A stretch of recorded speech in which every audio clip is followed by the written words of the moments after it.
natin ngayon. We are all victims of a scammer. Sabi ko, we're being led by a scammer. Yes. Ang scammer, magnanakaw. Ang magnanakaw, susoli ba niya yung ninakaw? Hindi.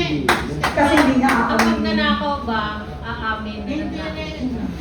So yun yung mga tanong ko kasi, kasi maski mag-discussion tayo dito na hanggang blue na yung face natin. Wala din mangyari. Sa tingin nyo, mangyayari yung mga tanong ko? Wala. Sayang talaga yung pagkakataon, no? Hindi ko malaman kung ano yung lapses or lacking sa leadership. Siguro, protektado kasi yung mga nakapaligid na mga kinatawan na dapat kasama niya, kasangga niya sa pagprotekta sa bayan. Pero ang nangyari, sila nagtatakipan. The fact that nililindang nila tayo na magpanggang ngayon in denial sila para sabihin sa atin na maganda, may krisis na. Nasa krisis na po tayo. Nag-triple na halos ang presyo ng gasolina, wala pa rin krisis, parating pa lang. Ano ba naman yan? Natutulog tayo sa kampungan, nakakatawa. Kasi parang ang style ngayon is scamming talaga. Yung pag-scammer ka kasi, may plano ka na forever linlangin mo yung biktima mo. So pag gusto mong linlangin, gagawa ka ng kwento, magsisinungaling ka, sasabihin mo yung gusto marinig ng victim. Pero, at the back of your mind, wala ka talagang intensyon na magpabutihin yung kalagayan ng biktima. So, ganun yung situation natin ngayon. We are all victims of a scammer. Alam mo, Ma'am Cora, sa totoo lang sa mga oras na to, habang naka-live po tayo, live tayo. And of course, habang nandito tayo together with all the vloggers that talagang may tapang at malasakit, matatawa ka.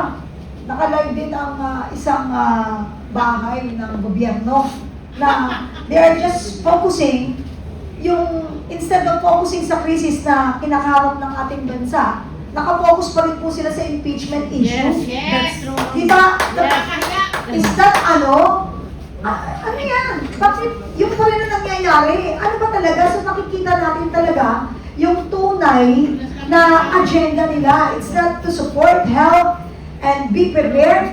yes. Because andito na yung crisis, dinidinay, tapos ongoing impeachment. Tama, Sabi ko, tama po. Alam mo, company, kung hindi pa nag-guest dito si Ma'am Cora, hindi natin malalaman na dito especially sa Southeast Asia, tayo lang ang 97% ang itinaas ang presyo ng langis. Yung iba, less than 50%, na inayos nila yung presyo para hindi masyadong karamdaman. And sabi ni Ma'am Cora? Make our government accountable. Yes. Oo nga. Malagot bakit yung iba nagawa, bakit tayo hindi? Ibalik mga nalita. Actually, kahit hindi nila, speaking of that, kahit hindi ibalik. Pero yung kasi yun ang realidad. Hindi nyo rin magagamit yung mga pinitik nyo. Dahil kung di rin kayo makakapunta sa pagtataguan nyo. Dahil wala kang pangbiyahe. Walang tudo.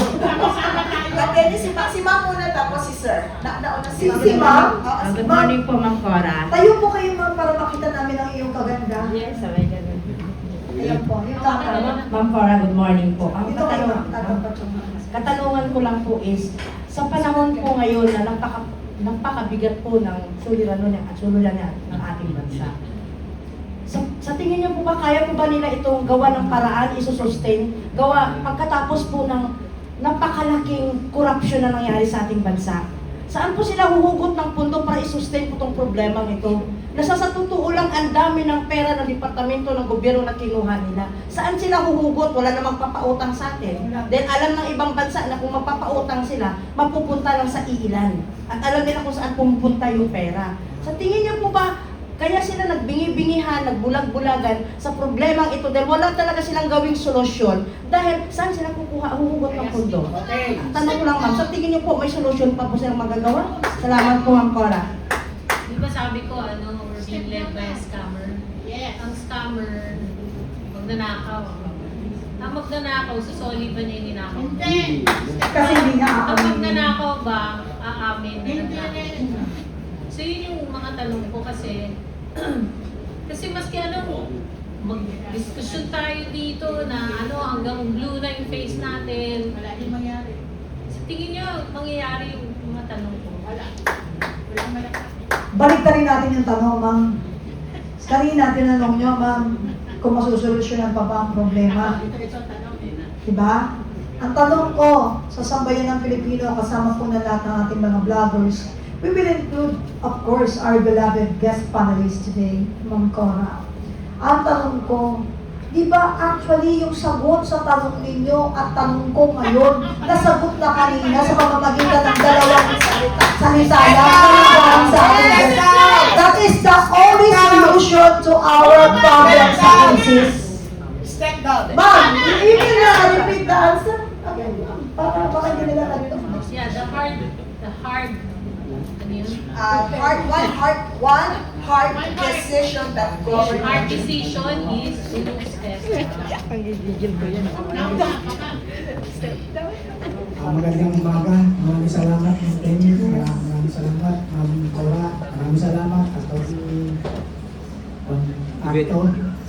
Ang tanong ko po, lagi sinasabi ng ating gobyerno na walang crisis. Pero ang tanong ko po, sila po ay nag-loan ng $800 million. Saan po kaya gagamitin? Kasi po, economist po kayo, mas maanak po kayo at meron po kayong wide knowledge regarding sa mga ganyan. Bakit po, saan po gagamitin yung $800 million kung wala naman po tayong crisis? At magbibenta pa po ng government-owned ng FTI.